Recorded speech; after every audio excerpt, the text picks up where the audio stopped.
Maintenant, il faut savoir que tout d'abord, ça c'est une fonction économique. C'est-à-dire, on a donné une fonction économique. Une fonction économique est une fonction qui est appliquée à un problème économique. Maintenant, ici, nous avons maintenant, on dit de calculer, on va dire tout simplement, calculons le coût moyen GX. Parce qu'on dit quoi? On vous demande, au niveau de la première question, on nous demande de calculer le coût moyen et le coût marginal. C'est-à-dire, on nous demande de calculer le coût moyen et le coût marginal. Maintenant, quelle est la formule du coût moyen? Il faut savoir que le coût moyen, c'est le coût par unité produite. C'est le coût par unité produite. Cela veut dire quoi? Pour calculer le coût moyen, on va prendre la fonction, les frais total ou bien le coût total divisé par la quantité. On prend les frais total et on divise ça par la quantité. Donc c'est comme ça qu'on fait pour avoir le coût, Maintenant, c'est de cette façon-là qu'on va procéder. Donc ici, on nous dit que le coût moyen est donné par une fonction qui est G de x. Donc on va dire tout simplement on dira que G de x égale à quoi? Égale à f de x divisé par x. Maintenant, nous avons la fonction f de x. Donc maintenant, on aura x au carré plus 5x plus 10, le tout divisé par x. Maintenant, qu'est-ce qu'on va faire maintenant? On va diviser x carré par x, on va diviser 5x par x, et on va diviser aussi 10 par x. Ok? Parce que quand tu as ça, c'est comme si nous avons cette forme-là. C'est comme si nous avons la forme, cette forme-là. C'est comme si on avait ça. On avait par exemple a sur x plus b sur x. Donc maintenant, cette forme-là, c'est égal à quoi? C'est égal à a plus b, le tout divisé par x. Maintenant, c'est comme si c'est cette forme-là que nous avons. Maintenant, on va ramener maintenant sous cette forme-là. C'est-à-dire, on va ramener sous cette forme-là. Maintenant, on voit bel et bien que c'est cette forme-là que nous avons. Maintenant, on doit ramener cette forme-là sous cette forme-là. C'est ce qu'on va faire. Okay? Parce que ici, on voit que les dénominateurs sont égaux. Donc, on fait l'addition des puissances. Donc, c'est ce qu'on avait fait ici. C'est ce qu'on avait fait ici. Maintenant, on va essayer maintenant de sceller. Maintenant, on aura maintenant x au carré divisé par x plus 5x divisé par x plus 10 divisé par x. Ok? Maintenant, quand on va faire la division x carré divisé par x, donc ici tu auras x, 5x divisé par x plus 5. Maintenant, 10 divisé par x, ça va rester toujours les mêmes x. Donc maintenant, on va encadrer. Maintenant, c'est ça le coût, la fonction du coût moyen. Okay? Donc ça, c'est la fonction du coût moyen. Maintenant, on va calculer quoi maintenant? On va calculer maintenant le coût marginal. Le coût marginal, nous avons deux formules. Maintenant, la première formule, c'est quoi? C'est la dérivée du coût total. On dit que le coût marginal n'est rien d'autre que la dérivée du coût total. C'est-à-dire la fonction dérivée du coût total. Maintenant, c'est ce qu'on va faire. On va calculer maintenant la fonction dérivée du coût total pour avoir le coût marginal. Maintenant, on dit que dans l'exercice, nous dit que le coût marginal est donné par quoi? Le coût marginal est donné par h de x. Donc, on va dire que calculons le coût marginal. Donc, comme l'exercice nous dit que le coût marginal est donné par h de x. Donc, maintenant, on aura h de x qui est égal à quoi? Qui est égal à f' de x. F' de x, autrement dit, la dérivée du coût total. Maintenant, ici, nous avons le coût total. Maintenant, quand on va essayer de dériver ça, maintenant, la dérivée, maintenant, on aura h de x. On sait tout d'abord, je vais réécrire encore. On sait que f de x est égal x carré plus 5x plus 10. Maintenant, h de x, c'est égal à quoi? C'est égal à la dérivée de ça. Donc, on doit dériver ça pour avoir h de x. Maintenant, c'est ce qu'on va faire. On va dériver ça pour avoir h de x. Maintenant, ici, tu as x au carré. Quand on va essayer de dériver ça, c'est-à-dire le 2 qui est ici, on va le multiplier par le coefficient qui est devant x. C'est-à-dire la dérivée de x carré, ce n'est rien d'autre que dx. Maintenant, à la puissance 2 moins 1. Maintenant, quand on fait 2 moins 1, ça va rester 1. Écrire 1 ici, ça n'a pas de sens. Donc, raison pour laquelle on ne va pas écrire 1. Ok? Maintenant, parce qu'on dit quoi? La dérivée de ax à la puissance n, c'est égal à quoi? Ce n'est rien d'autre que n fois ax du tout à la puissance n moins 1. Maintenant, c'est cette propriété-là qu'on applique ici. C'est comme si, un exemple, quand tu as 2x à la puissance 3 et qu'on te demande de dériver ça, ça sera 3 fois 2. C'est comme si tu auras maintenant 3 fois 2 x de 3 à la puissance 3 moins, qui est égal à quoi? Qui est égal à 3 fois 2, 6x au carré. Maintenant, c'est ça la règle de la dérivée. Maintenant, ici, quand on te demande par exemple de dériver ça 6x au carré, si on te dit de dériver 6x au carré, tu vas faire quoi? Tu vas faire 2 fois, ça sera, tu vas prendre la puissance, tu multiplies par la base. C'est-à-dire tu as 2 fois 6x à la puissance 2 moins 1. Donc, c'est de cette façon-là qu'on fait pour avoir la dérivée. Maintenant, ici, nous avons 2x. Maintenant, plus 5, 5x. Plus 5, 5x. Maintenant, qu'est-ce qu'on va faire maintenant? Et la dérivée de ax, c'est égal à a. C'est-à-dire, quand tu as x et quelque chose fois x, maintenant, et qu'il n'y a pas de puissance, la puissance est égale à 1. Maintenant, la dérivée de ça, c'est égal à, on va prendre le coefficient seulement. Donc, maintenant, tu as plus 5. Ok? Maintenant, voici la fonction, le coût marginal. Ça, c'est le coût marginal. Ça, c'est le coût marginal. Quoi? On nous demande de calculer la quantité qui minimise quoi? La quantité qui minimise le coût moyen. Donc, on nous dit de calculer la quantité qui minimise le coût moyen. Maintenant, pour avoir la quantité qui minimise le coût moyen, c'est très, très facile. Maintenant, nous avons la fonction du coût moyen. On sait que le coût moyen, on va dire maintenant, calculons. Maintenant, on nous dit maintenant, on nous demande de calculer maintenant la quantité qui minimise le coût moyen. Maintenant, pour avoir la quantité qui minimise le coût moyen, c'est-à-dire, ce n'est rien d'autre que la quantité qui minimise le coût moyen, ce n'est rien d'autre que la quantité à laquelle le coût moyen est minimum.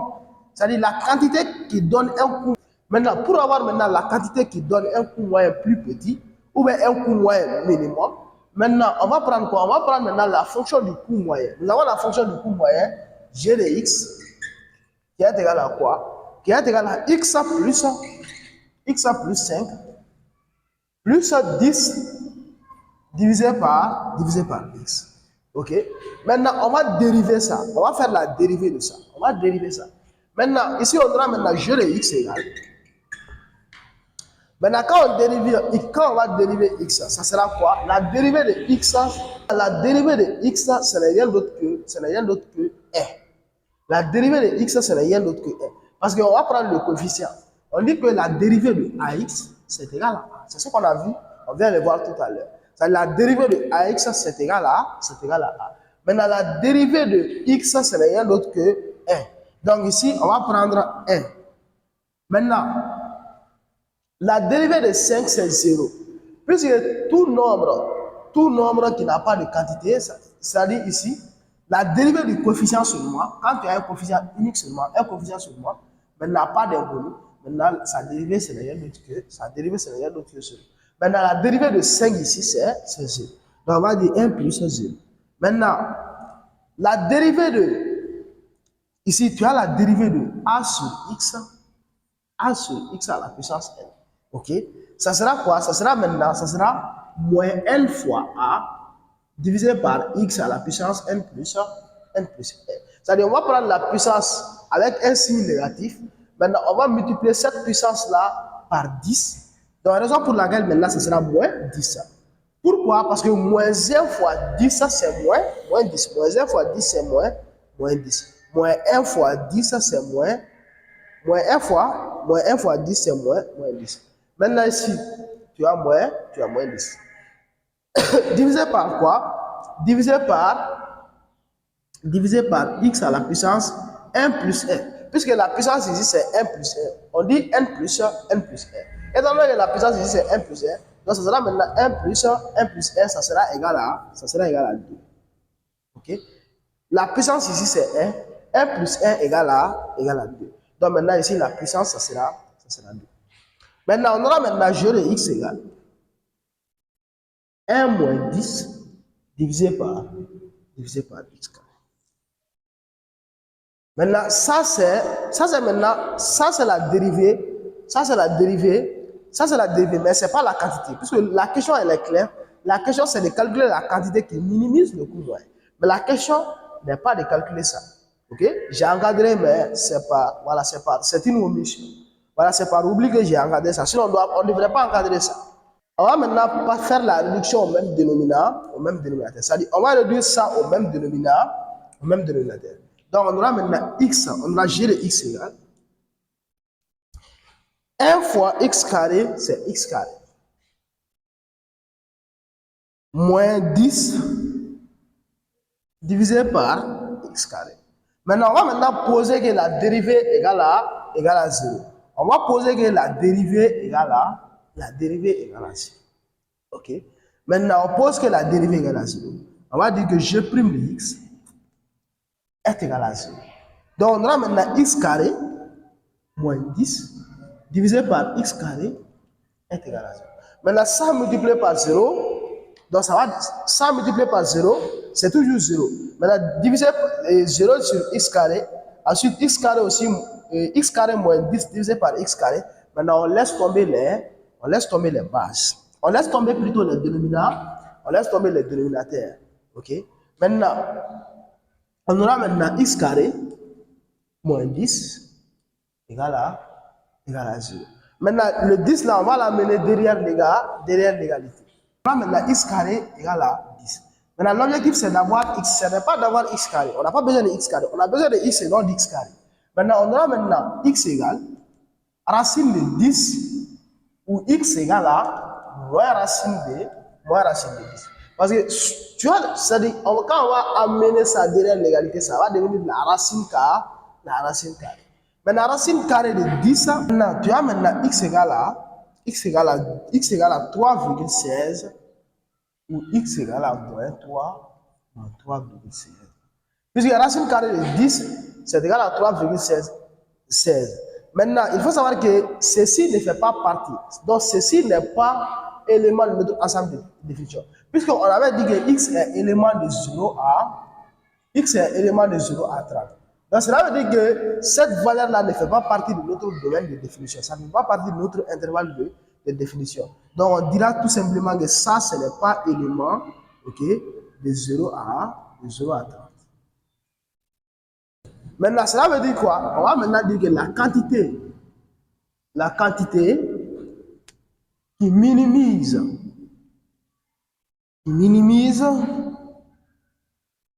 le coût moyen est quoi? Est 3,16.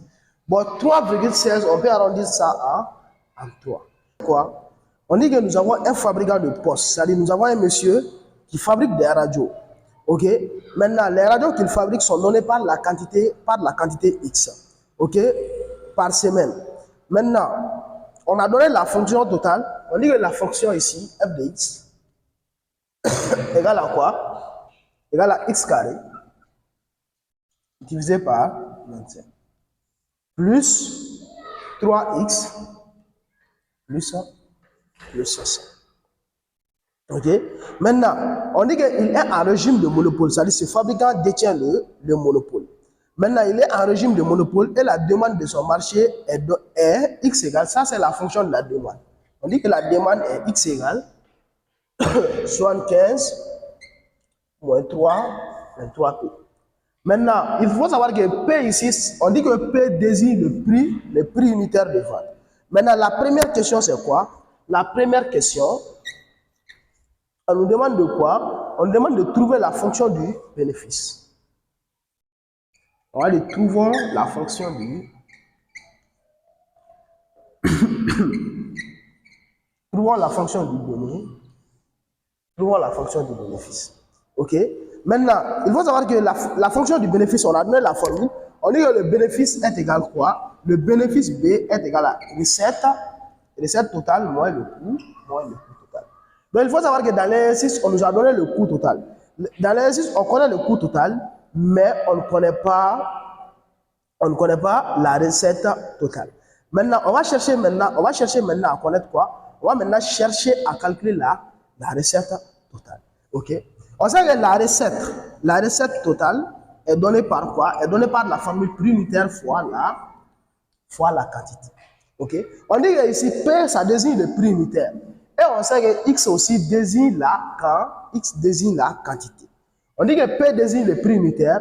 Et on sait que X aussi, ça désigne la quantité. Maintenant, ce qu'on va faire, on va essayer de tirer P dans cette équation. On sait que X égale 75 moins 3P.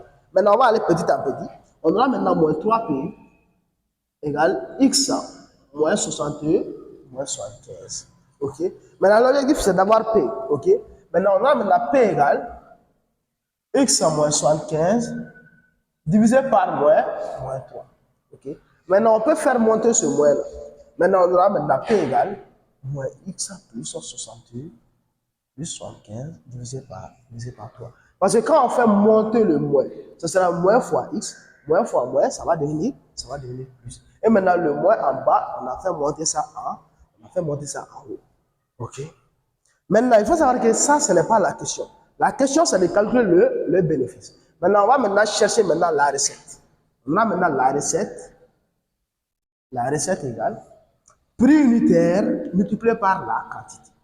C'est-à-dire, on est obligé de calculer la recette pour pouvoir calculer le bénéfice. Parce qu'on ne peut pas avoir le bénéfice sans pour autant calculer la recette. Tu ne peux pas avoir le bénéfice sans pour autant calculer la recette. Parce que la recette est incluse dans la formule du bénéfice. Maintenant, ici, on va calculer la recette. La recette totale, ça sera maintenant, voici le prix unitaire. Moins X plus 75 divisé par 3. Maintenant, multiplié par la quantité. La quantité est donnée par X. La quantité X ici représente la quantité. Donc maintenant, on va multiplier ça par X. Maintenant, quand on va multiplier ça par X, on aura maintenant recette totale égale moins X carré plus 75 X divisé par 3. OK? Maintenant, ça, c'est la recette. Maintenant que nous avons la recette, maintenant, on peut maintenant essayer maintenant de calculer le bénéfice. La formule du bénéfice, c'est bénéfice égale recette totale moins le coût total. C'est-à-dire bénéfice égale recette totale moins le coût total. Maintenant, on a maintenant le bénéfice égale B égale la valeur du recette, on vient de calculer. La valeur du recette, c'est rien d'autre que moins X carré divisé par 3, le 75X divisé par 3. OK? Divisé par 3. Maintenant, et la fonction du coût total, c'est X, on va ouvrir la parenthèse, X au carré divisé par 25, je sors 3X, 800. Maintenant, on va essayer de quoi? On va essayer maintenant de scinder ça. On va scinder ça. Je pense que c'est la bonne chose à faire. On aura B égale moins X carré divisé par 3. Maintenant, 75 divisé par 3, c'est 25. OK? Maintenant, tu as 25X. Maintenant, ici, moins va entrer. Ça sera moins X carré divisé par 25, moins 3X, moins 100. OK? On va maintenant essayer de regrouper les termes semblables. Okay? On aura B égale. OK? Tu as moins X carré divisé par 3, moins X carré sur 25. OK? Maintenant, plus 25X, moins 3X, moins 100. Maintenant, on va faire maintenant produit des moins égal à produit des extrêmes. Okay? On aura maintenant B égale moins 25X carré, moins 3X carré, divisé par 25 fois 3, c'est 75. OK? Maintenant, plus 25X moins 3X, ça va te donner 22X. Maintenant, moins 100 va rester à sa place. OK?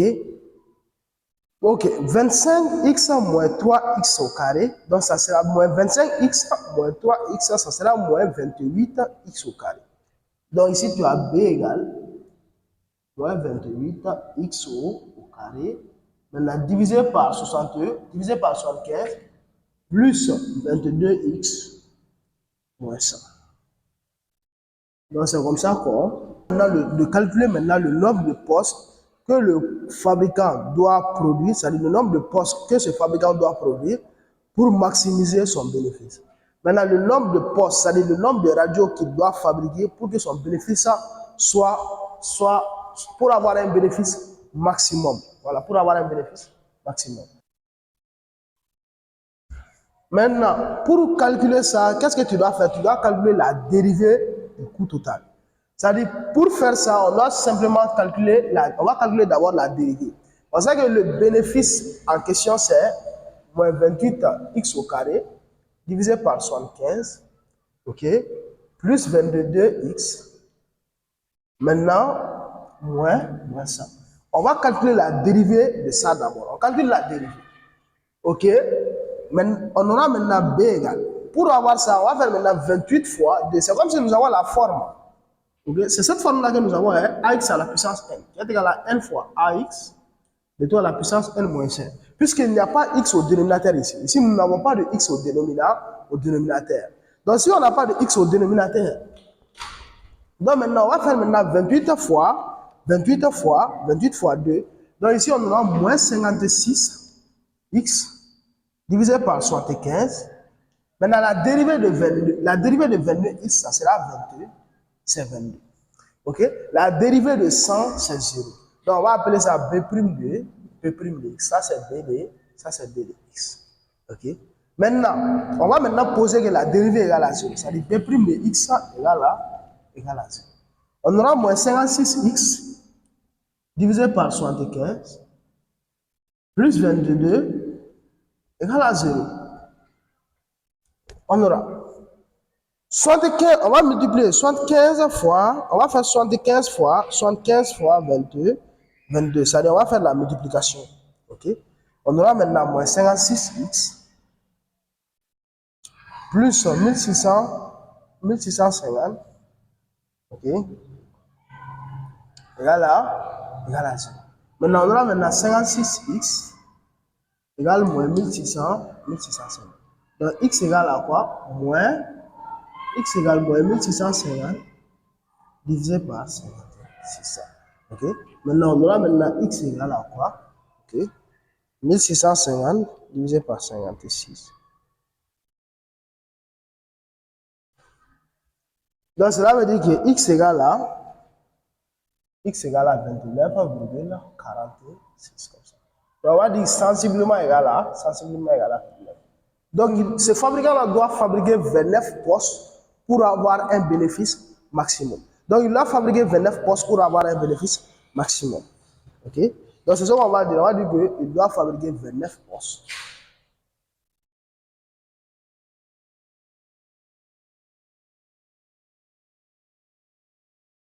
Ok? Pour avoir un bénéfice maximum.